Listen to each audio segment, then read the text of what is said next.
Hello കൂട്ടുകാരെ, ഒരു വീട് പാല് കാച്ചുണ്ട് കേട്ടോ. അതിന് വേണ്ടി ഒരുങ്ങിയിട്ട് കാണിക്കുന്ന ഷോ ആണ് കേട്ടോ. അപ്പോൾ വിചാരിച്ച് എൻ്റെ മോളെയും കൂടി വിളിക്കാമെന്ന്. കണ്ടില്ലേ, അവൾ ഒരു ഹായ് പറഞ്ഞെടുത്ത് നേരെ പോയത് ഈ കടയിലോട്ടാണ് കേട്ടോ. പാല് കാച്ചിന് വെറും കൈയോടെ പോകാൻ പാടില്ലല്ലോ, എന്തെങ്കിലും ഗിഫ്റ്റ് വാങ്ങിക്കണ്ടേ. അവരങ്ങോട്ട് ഗിഫ്റ്റ് വാങ്ങിക്കട്ടെ. ഇതാ കണ്ടില്ലേ, അമ്മയും പപ്പയും എല്ലാവരും ഉണ്ട് കേട്ടോ. ചേട്ടൻ്റെ അമ്മയും പപ്പയാണ് കേട്ടോ. ചേട്ടൻ എന്തോ ഫ്രണ്ടിൽ നിൽക്കുന്നു, എൻ്റെ കുഞ്ഞും ഫ്രണ്ടിൽ നിൽക്കുന്നു. പിന്നെ എൻ്റെ മൂത്ത മോള് രാവിലെ തന്നെ പോയിട്ടുണ്ട് പാല് കാച്ച് വീട്ടിൽ. അതാണ് അവളെ കാണാൻ പറ്റാത്തത്. എങ്ങനെയുണ്ട്? അടിപൊളി കടയിൽ നല്ല രസമുണ്ട് കേട്ടോ. ഇത് കണ്ടപ്പോൾ എനിക്ക് എന്താണ് തോന്നിയെന്ന് അറിയുമ്പോൾ, മറ്റേ സി ഡി മ്യൂസിൽ ബിന്ദു പണിക്കര ഒരു ഡയലോഗ്, അത് എല്ലാം കൂടി വാരിക്കൂട്ടിക്കൊണ്ട് ഓടുന്ന ഒരു സീനില്ലേ, എനിക്കതാണ് ഓർമ്മ വന്നത് കേട്ടോ.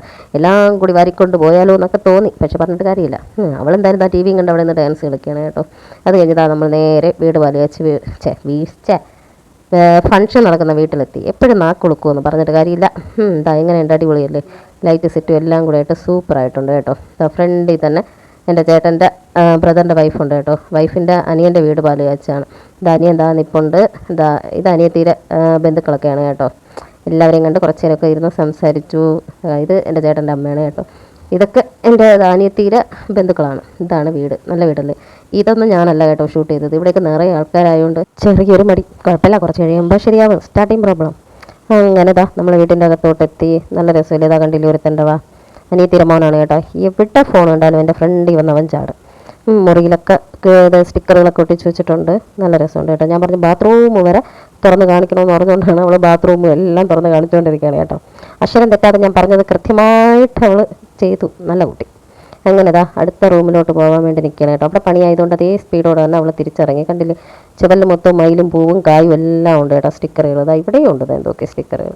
അവിടുത്തെ ബാത്റൂമിൽ കാണിക്കാത്തതിൻ്റെ സങ്കടം അവൾ ഇവിടെ വന്ന് തീർത്തെന്ന് തോന്നുന്നു. എന്നെ നന്നായിട്ട് കളിയാക്കുന്നുണ്ടായിരുന്നു കേട്ടോ. അവിടെ ആദ്യം കാണിച്ചപ്പോൾ ഒരു 3-4 പേര് ഇരുന്നില്ലേ, അയ്യോ ഒരു യൂട്യൂബർ വന്നിരിക്കുന്നു എന്ന് പറഞ്ഞുകൊണ്ട് ഞാൻ അപ്പോൾ പറയുകയും ചെയ്തു. ആരെങ്കിലും കേൾക്കും 1, 3, 4 സബ്സ്ക്രൈബറും ഉണ്ട്, ഞാനും ഉണ്ടെന്നും പറഞ്ഞ് അങ്ങോട്ടും ഇങ്ങോട്ടും അങ്ങ് ചളിവാരി എറിഞ്ഞെറിഞ്ഞിരിക്കുകയായിരുന്നു. ഇതാണ് വർക്ക് ഏരിയയും കിച്ചനും. അത് കഴിഞ്ഞ് നമ്മൾ നേരെ പിന്നെ ഫുഡ് കഴിക്കാനാണ് കേട്ടോ പോയത്. ബിരിയാണിയായിരുന്നു.